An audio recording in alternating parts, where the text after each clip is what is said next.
தலைவனுடைய முகத்தை பாருங்கப்பா. முதல்ல எங்க தலைவனின் சிரிப்பை பாருங்க. எங்க தலைவனின் முகமும் எங்க தலைவனின் சிரிப்பு தான் எங்களுக்கான ஆயுதம், எங்களுக்கான அடையாளம். இந்த அடையாளத்தையும் இந்த ஆயுதத்தையும் வைத்து 2026 தமிழ்நாட்டில் தமிழக வெற்றி கழகம் ஆளுங்கட்சியாக இருக்கும் இருக்கும் இருக்கும் என்பதில் எந்த மாற்று கருத்தும் கிடையாது. இவர்கள் எல்லாம் ரசிகர்கள் கூட்டம், இவர்கள் எல்லாம் நம்ம சாதாரணமாக கையாண்டு விடலாம், சாதாரணமாக அணுகி விடலாம் என்று நினைக்கிறாங்க. அவர்களுக்கு ஒன்றை மட்டும் நான் சொல்லிக் கொள்கிறேன். காற்றாற்று வெள்ளத்தில் கரைந்து போவதற்கு நாங்கள் ஒன்றும் களிமண்கள் கிடையாது.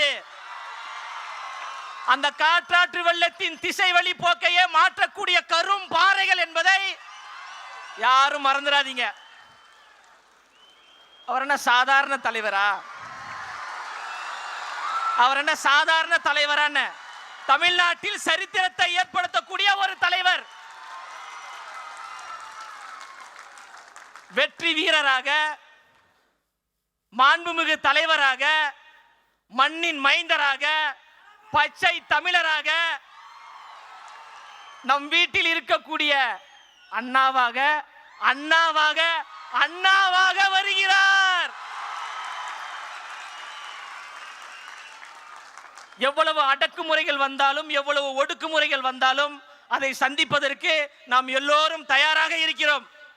நம் உயிரை கொடுத்தேனும் தலைவரை அந்த அரியணையில் நாம் அமர்த்துவோம் என்பதில் உறுதியாக இருப்போம்.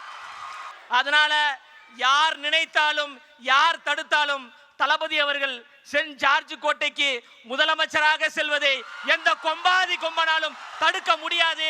அதற்கு நாம் எல்லோரும் அணிதிரண்டு களப்பணி செய்வோம் என்று கூறி பேச வாய்ப்பளித்த தமிழ்நாட்டினுடைய வருங்கால முதலமைச்சர் தளபதி அவர்களுக்கும், இந்த கழகத்திற்காக நேரம் பார்க்காமல் உழைத்துக் கொண்டிருக்கின்ற கழகத்தினுடைய பொதுச் செயலாளர் அவர்களுக்கும் மனப்பூர்வமான நன்றியை கூறி நிறைவு செய்கிறேன். நன்றி, வணக்கம்.